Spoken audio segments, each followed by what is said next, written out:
The First Descendant devs have just released hotfix 1.0.2, and it seems to be pretty unanimous that everyone loves this update. It really seems like the devs are listening to the community and pretty much fixing everything that people were complaining about within the first week of gameplay.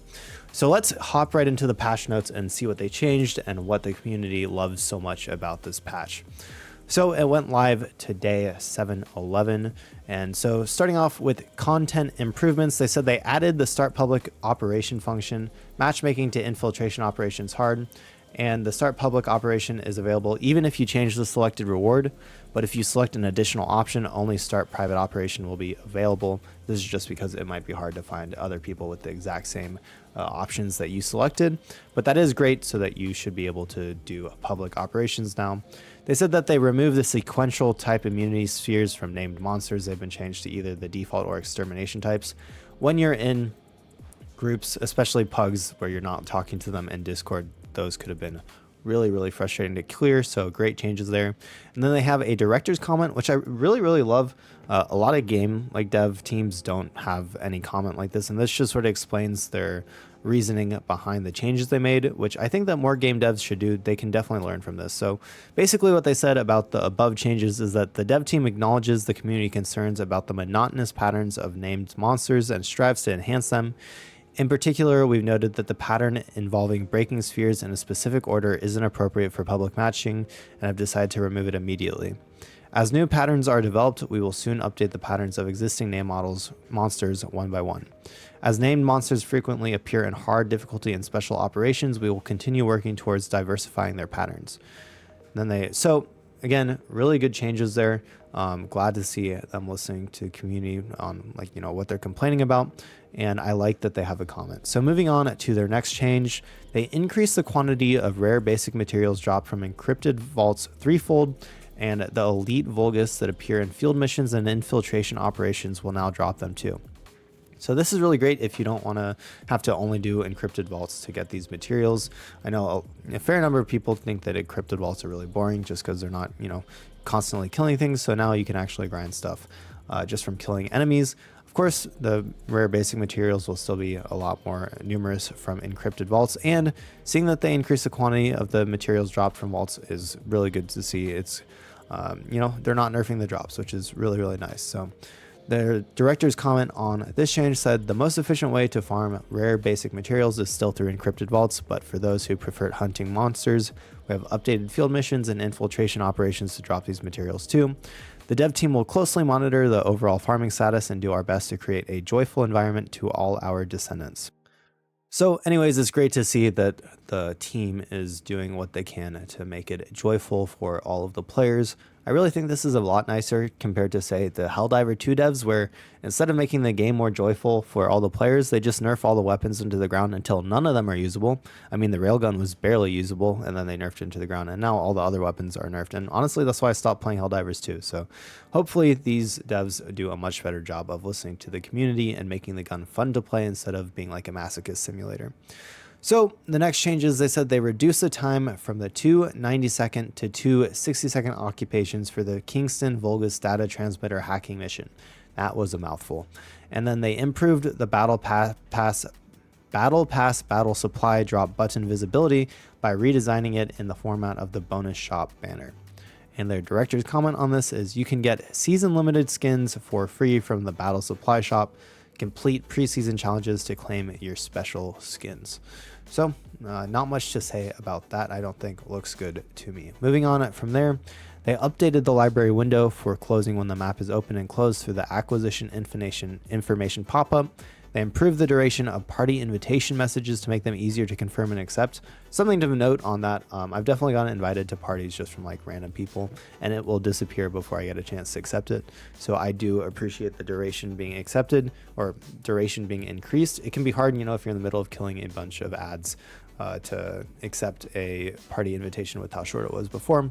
They said they improved the duration of Descendant instructor improve the duration of the Descendant instructor's lines. Yes, that's another thing. When you go through the Descendant instructor's, different lines and quests and stuff, he speaks so fast that you're not able to read it all unless you're, really skimming and reading fast. So I'd assume for the majority of people, they wouldn't actually get through all of those lines. So definitely a good change on that. Honestly, I don't see any reason for them to not, be extremely long and just let people skip them with the space bar or whatever. So they said that many Descendants have commented that the Descendant instructor's dialogue contained many useful game tips. Currently, it's not possible to revisit previous dialogues, but we are planning on fixing this. Again, that's also a great change to hear. And then we will continue to make improvements so that Descendants can easily access the information they require and move the guide NPC you meet after first arriving in Albion closer. So again, great changes. It really looks like they're listening to the player feedback, which is great to hear. A lot of different devs don't do a good job, and especially for this being Nexon, I am pleasantly surprised. Personally, I sort of have a feud against Nexon because of what they did to Dark and Darker, but it seems like whatever team is working on this is probably a separate team, and they really seem to be trying hard to listen to their players. And the monetization honestly isn't that bad. Buying characters sort of ruins the game because then you have nothing to grind for other than like weapons and stuff. So I think they're doing a great job so far, and I really appreciate everything that they said in this patch so far. So let's continue through to optimization improvements. For the PC, they improved the stability of shader preparation process by reducing the CPU load during shader generation. Then this was updated today. They said due to shader optimization, the shader has to be generated again. It may take some time depending on the device. So you'll just have to do a new shader generation, which honestly isn't a big deal. They said currently we are actively monitoring this issue, and if you encounter issues with a 13th or 14th gen Intel, please refer to Intel's official guide, which is linked on their official website under the patch notes. If you go to news and go to all news, the patch notes will be at the top. So for the PC, they lowered GPU memory usage when set at high or higher quality. They fixed an issue where character skins were displayed abnormally in low graphic settings intermittently during extended play. They fixed a bug that allowed frame rates to be set when using NVIDIA and AMD's frame generation. Then at common, they fixed an issue where shadows were intermittently displayed abnormally depending on the view. And then another common thing or bug was made various other fixes for optimization purposes, and then we will continue to monitor them. So I think the optimization isn't great. It's like okay, but it's definitely, the game runs pretty rough on some computers and other stuff. So if you're having issues, I have a best settings guide, so I'll have that linked. So feel free to go set that up, and basically it'll just give you the most FPS you can without making the game look too bad. So moving on from there, we got ourselves some bug fixes, and there it looks like there's about 8 of these, so we will try to fire through them so that this video isn't too long.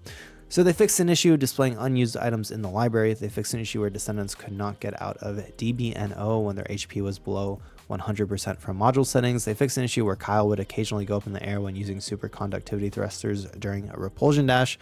They fixed an issue where Isomo could not get back up while using the RK explosion being inflicted with knockback. So 3 modules, they fixed an issue where the increase in firearm attack per stack in sharp precision shot module was summed instead of multiplied.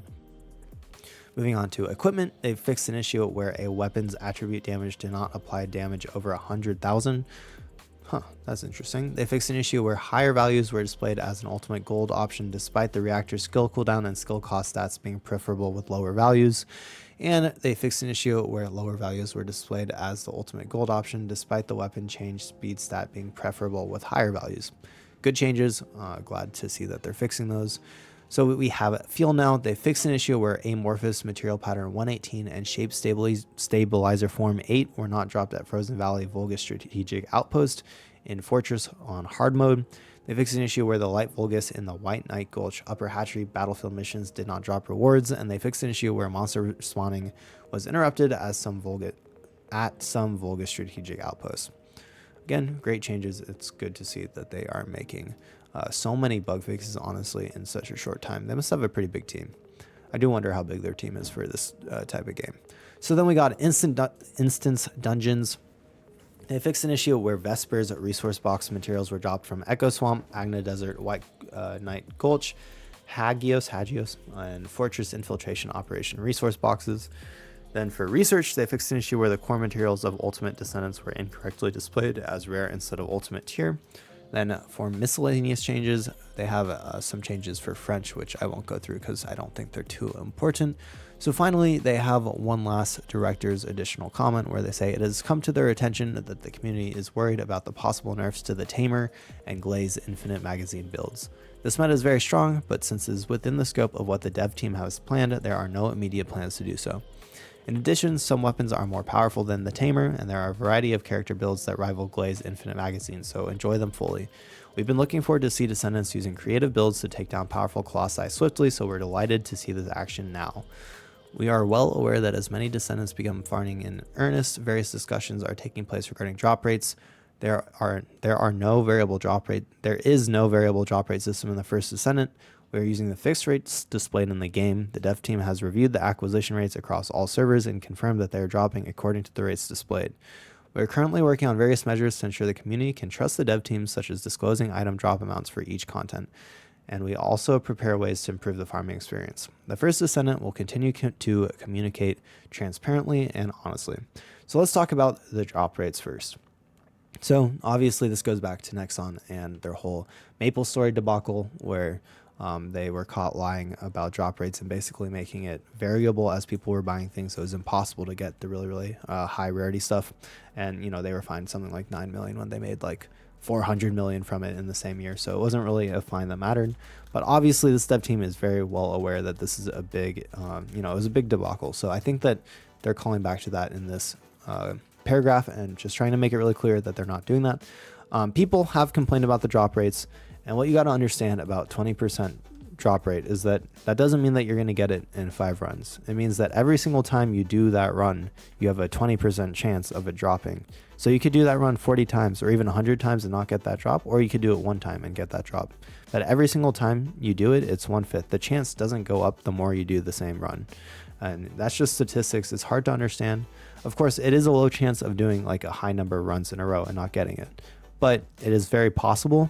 So just keep that in mind if you're not getting something. And from, what I've read and even personal experience, you may have something that you do like 30 runs and you don't get it, but you may have something else that you get on like the first run. So it'll all balance out in the end. Some people are lucky, some people are unlucky. It's sort of the part of RNG, and if you really like hate that and you don't like that, then maybe this isn't the game for you. But from what I can tell, I think the drop rates seem to be displayed correctly. And honestly, like, yes, they may have it like worse so that you buy, characters and stuff. But I think that, the people that they're really after, the whales who are going to buy it, are going to buy it no matter what the drop rates are. So I don't think that they would do that just to force people to buy it. Maybe they will. And, that could always change in the future. This is true for right now, but, give it a couple months and we'll see where we're at. This is Nexon we're talking about. So pretty much anything goes when they're trying to make money. So moving it back up to earlier in the director's additional comment when they were talking about the possible nerfs to Tamer and Glaze Infinite magazine builds. I think this is wonderful to see. Again, I already talked about Helldivers, so not to beat a dead horse, but I stopped playing that game because they made it not fun to play because they just nerfed every single weapon into the ground. And it's not even a PvP game. That's a PvE game. There was no reason to nerf all the weapons. It just made it less fun. So it's really good to see that they're not nerfing things that are possibly, very strong, but in their words, there are things that are more powerful than it, and people just haven't found it yet, or if they have, it's not widely known throughout the community. So that's really wonderful to see. I'm really glad that is how they're doing it. They're, balancing in this game, and I hope they keep it up. These patch notes were like widely regarded as really, really good patch notes. Everyone has seemed to love them, and everyone loves the additional commentary. The director's additional comments is something that I think that all game devs should do. I think it really gives insight into why devs are making changes that they are, and gamers appreciate that extra just like note on why devs are making changes that they are, because sometimes when you see a change that the devs making, it can seem stupid or not make sense, and gamers can be very opinionated and stubborn sometimes. So it's great to see that they're explaining why they're making the changes that they are and that they're listening to the community. So I hope they keep it up. But anyways, I'll stop rambling. I hope you enjoyed this video. Thank you so much for sticking around if you're still around right now. And hit that like button, subscribe. I'll have more videos coming out in the future. Anyways, thank you so much for watching, and I'll see you next time.